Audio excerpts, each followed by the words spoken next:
Okay, so we spoke about today. What? No, not today. Actually, I've been trying to highlight for the last maybe a week or 3 weeks or something like that. That how do you know the Ruqya Centre that you go into? You get Ruqya. How do you know they're good?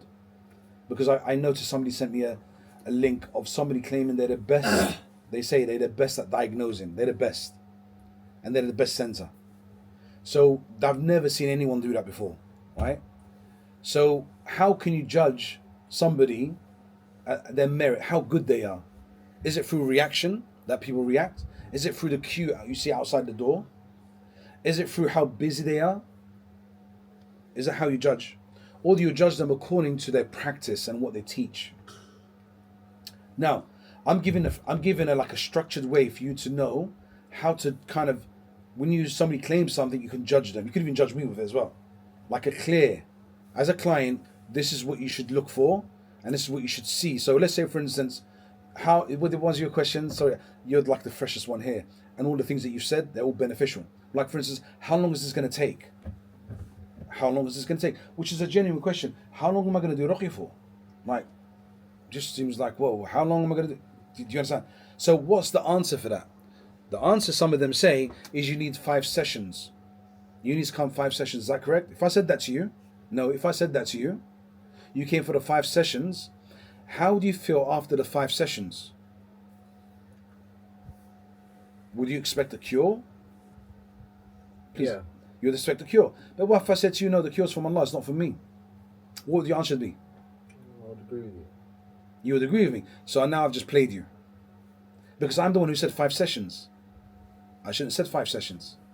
If I said 5 sessions, you should have got a result after the 5 sessions. You should have said, yeah, but you said 5 sessions. You are not, you're being nice. Is it because I'm on live, that's why you're being nice?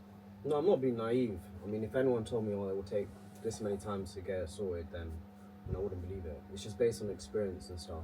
Not personally for myself, but seeing other people. It seems very unlikely after someone saying 5 sessions will be fine. So, you've gone to somebody. You told me 5 sessions, I'm expecting 5 sessions. You're expecting 5 sessions. And after 5 sessions, you're going to say, well, what's happening? You said 5 sessions. That's just common logical sense, not what you believe. If you believe that in the beginning, you say, no, sorry, I'm not coming to you because you said 5 sessions. For your theory, you shouldn't have gone the 2nd time or the 3rd time. Do you understand? Because of what? Because you said you believe. So why did you carry on going to the next session? That's still being naive. You should have stuck to what he said. As soon as the 5 sessions are finished, you say, excuse me, you said 5 sessions. Do you understand? So Iraqi, like, they should all know this. They all should know they shouldn't tell a client 5 sessions. They give them false hope, right? If they say, it's very easy. All you need to say is you come back if you're benefiting. If you find benefit in it, come back. If you're not benefiting, don't come. Okay? But this is how I teach. So now, the thing is, if you're not benefiting, if you go, let's say, I don't want to use examples, if you're not benefiting from that driving instructor, then why would you do driving lessons with him? Right? So one client came on, who was really funny. Not client, he was one of the brothers, came up and said, I have blockage in my life. I said, what blockage do you have?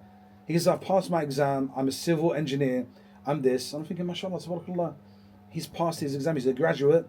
And I said, how are you blockage? He goes, I don't pass I keep failing my test. How many times? 3 times. And I was thinking like, and we were like trying to figure out what's wrong with this brother, trying to help him. And then I said to him, who's your driving instructor? He said, my dad. What should he do? Change his driving instructor. Simple as that. Okay? So this is the same thing. If you go to a Ruqya Centre and they say they are the best at diagnosing, you say to them, how is that you're the best at diagnosing when it's the matter of the unseen world? Now, if somebody says to you, you have evil eye, point blank, they're what?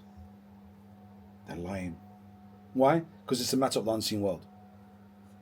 What should they say? How should they? If they're watching me now, I'm not, like, it sounds like I'm having a rant, but they should just learn from this, even though it sounds very negative what I'm saying, but I'm telling them off at the same time. So it's symptoms. You say symptoms of the evil eye. You don't say evil eye. It's symptoms of the evil. Why? Because the evil eye is from the unseen world.